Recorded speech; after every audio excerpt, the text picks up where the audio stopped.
Man, oh man, well, it's a hot day, man. You know what happens when you have a hot day? Your AC ain't working.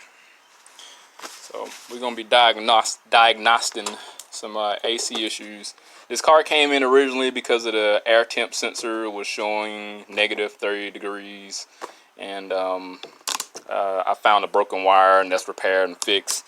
I figured a video would have been stupid. Who likes looking at wiring videos anyway? All right. So the AC don't work, and well, I do a lot of work on this car. It came for the struts. I did those. I did the Cadillac converters on both banks and all the other problems. You know, I got to diagnose. I've done intake gaskets on here.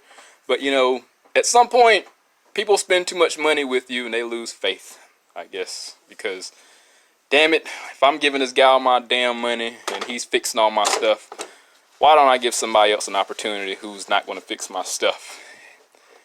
And that's why I was here.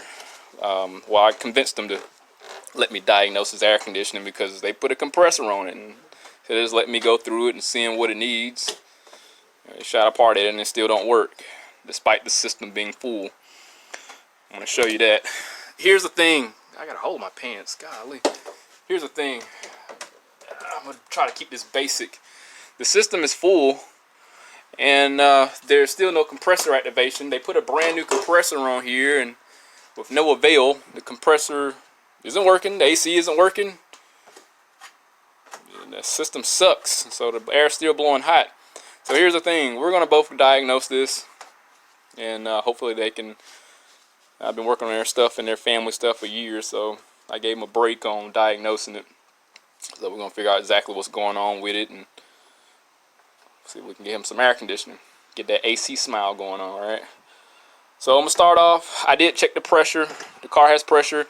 We're going to use the Autel because it's the only scanner I got. We're going to check and see if there's any information with the PID data, AC confirmation, or request. And if we do have request, can we manually activate the AC through the HVAC module? And what are we looking at? You know, through the PID data. So let me get hooked up. Let's get the PIDs pulled up, and let's evaluate some information, and let's see if we got the appropriate information to get the AC to function like it's supposed to before we start checking fuses. And then, you know what? It probably might be a wise idea to check fuses first, because like the last video I had with a Chevy, it kept blowing fuses. I paid a lot of money for this device. Let's look at some information first. All right. First, we're going to get linked up to our module here. Now, I could go to the body control module if there's in there. We're going to go to HVAC module. HVAC. We're going to go to trouble codes. Codes here. So we're going to the body control module. Power control module. So I'm pretty sure it goes through two different modules to control the AC, I'm assuming. Let's see what it is. So lost communication with the radio, in part circuit, outside temperature, circuit short to ground, device. Okay, so all these are headlamp control circuit open, part lamp open, lost communication with ABS TCS, traction control system. So all these seem like just basically a loss of battery power. And with GM, if there's a loss of power, you'll get codes such as this. No communication with lost communication with PCM. So there's probably some issue with the body control module. GM, if it has a code, it usually will bypass that system. Like it'll go into like a limp mode. It will just operate around the issues that it has. So I'm simply going to clear these codes and see if things start working. I do have the blower motor on, the AC on, the fans. Yep, okay, lost communication with the radio. That failed. Probably because the car isn't on. I probably shut the car down and start it back up.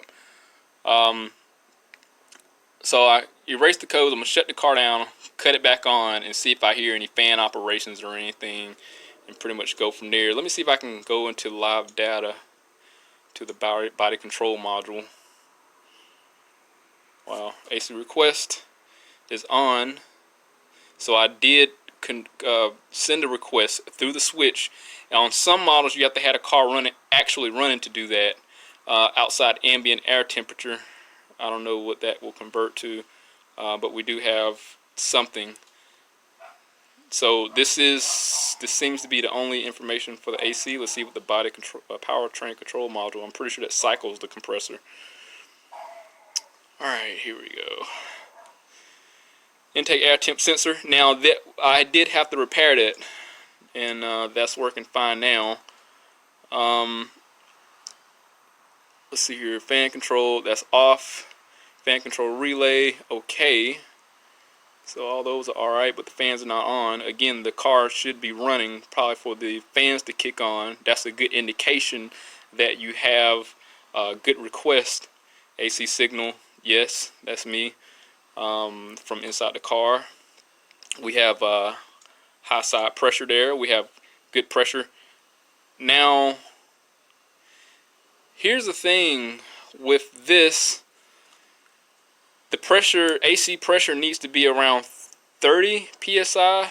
I remember from one Chevy that I worked on, the last one, it probably need to be at 32 psi to kick on.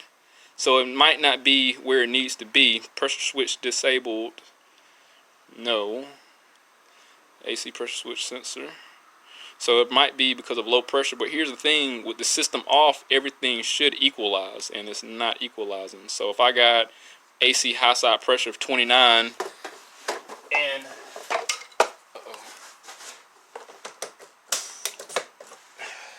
this gauge here is around 100 psi, there's probably some obstructions in the system there to where it's not properly equalizing, because everything should balance out. Now, normally when I've seen that happen with the low side pressure being high and the high side being low, let me just see if I can, I got a little bit of Freon in here. Let me see if I can add some. See if it, okay, so it went up to 33 now.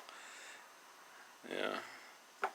So I'm going to leave that. It's strange that it's not equalizing though. I'm not going to look too much further into it, but I know some systems need to have over a certain amount of pressure to operate. So I'm going to go to 39 because I swear it was 29 at one point. Alright, let me cut the car on and see if it works.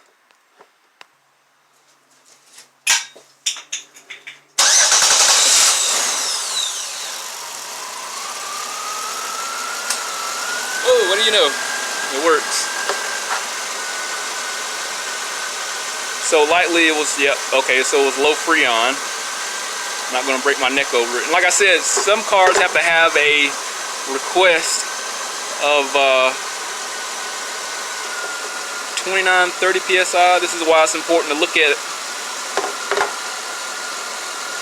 code setting criteria, description of operations.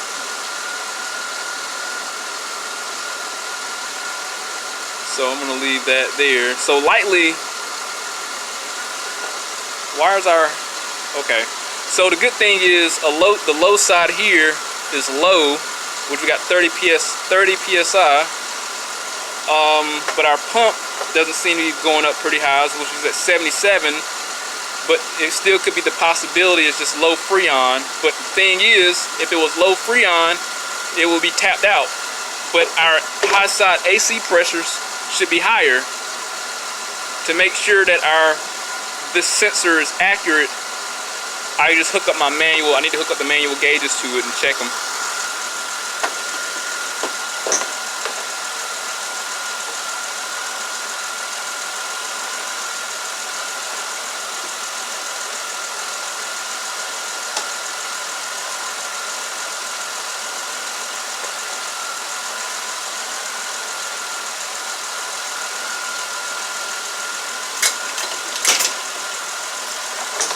Now I'm just making sure it reflects from what the car's stating, and it's crazy because now our mechanical gauge is stating it's around 140 psi, but the computer is saying it's at 75 psi.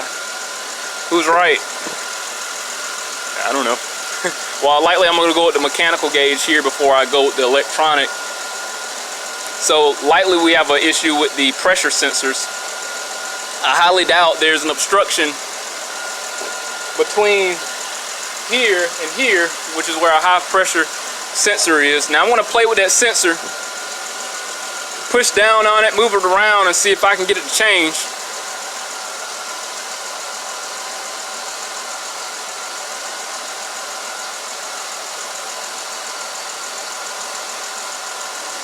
Yeah, I was moving around. There's no change. So the fans are on. They're blowing. I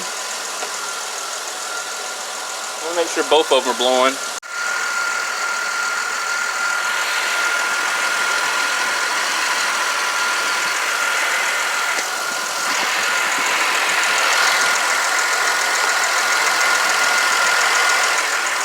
Both of our fans are blowing.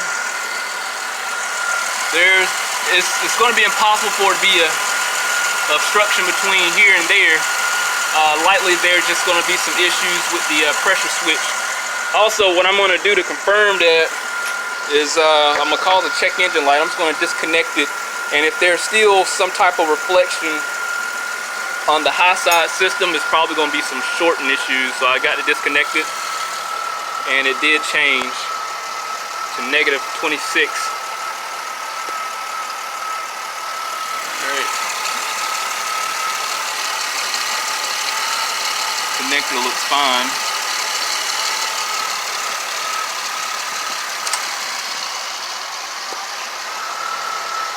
And this only going up to 75, 71.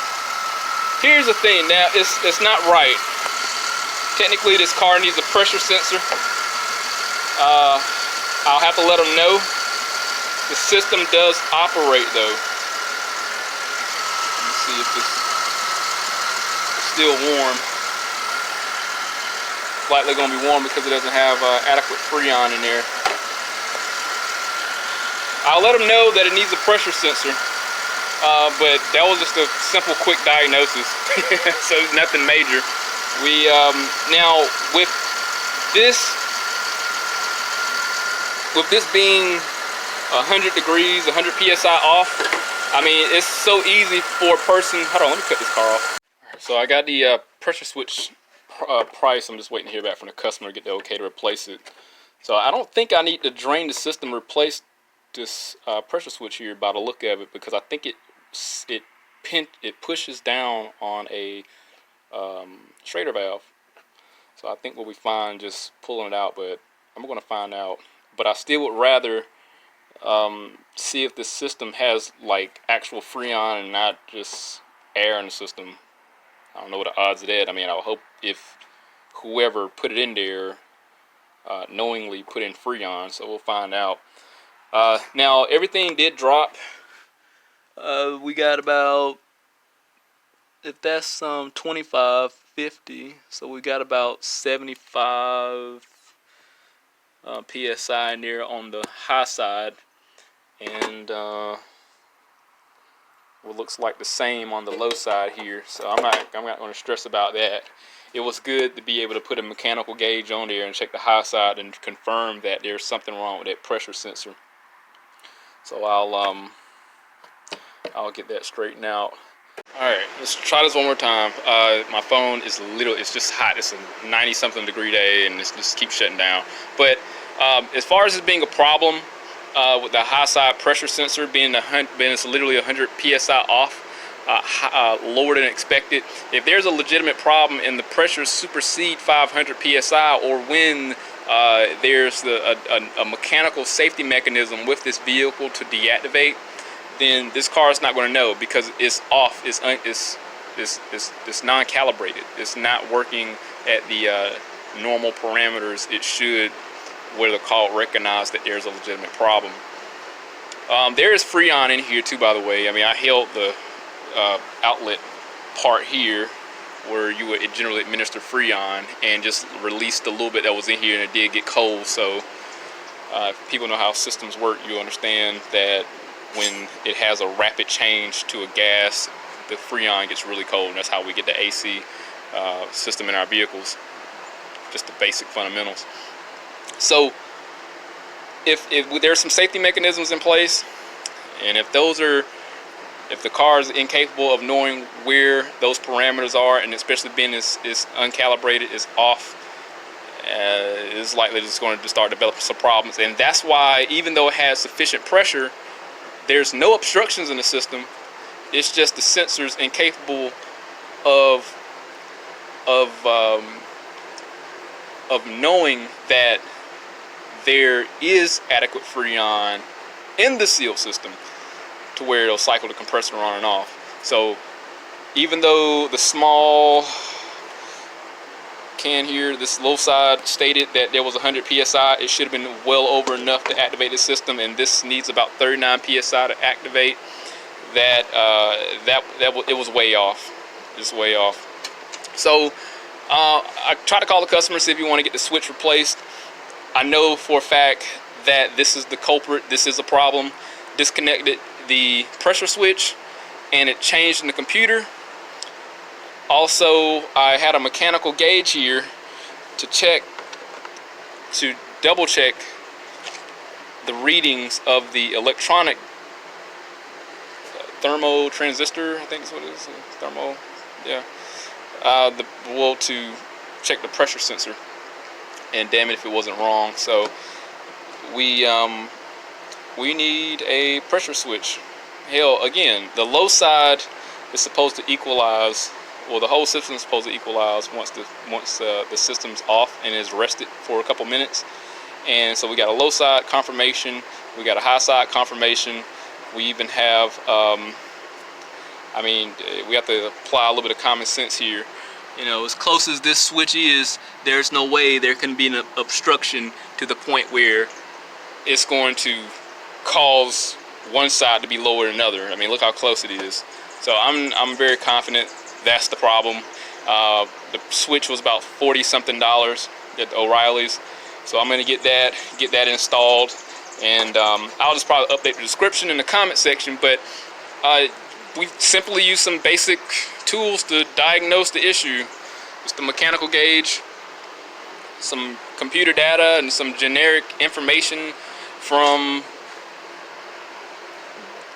AC systems from general vehicles, from past experience. So I didn't look up the description and operation of this, so I can't give you the exact numbers. But hopefully, you know, on these hot days now, I know a lot of people are going to be doing AC systems.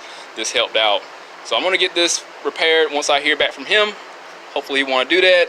See that AC smile, and him riding down the road happy because he got some air conditioning. And hopefully my prices will get cheaper, because if he would have came first and let me diagnose it, we probably could have prevented having to put a compressor on here. But you know, hey, costs an arm and a leg, I guess. But hey, they pay for accuracy, right? So hopefully I'll hear from the customer later in the day. I'm pretty sure I will, that he want to go ahead and get this repaired. But other than that, I mean, this was just a quick diagnosing video. I'm very confident that everything is going to work once I get the AC pressure switch installed over there in the back. So not at all discouraged that it's not going to work. So other than that, hit that link, subscribe to the channel, stay informed, and have that reassurance in my work. See you next one.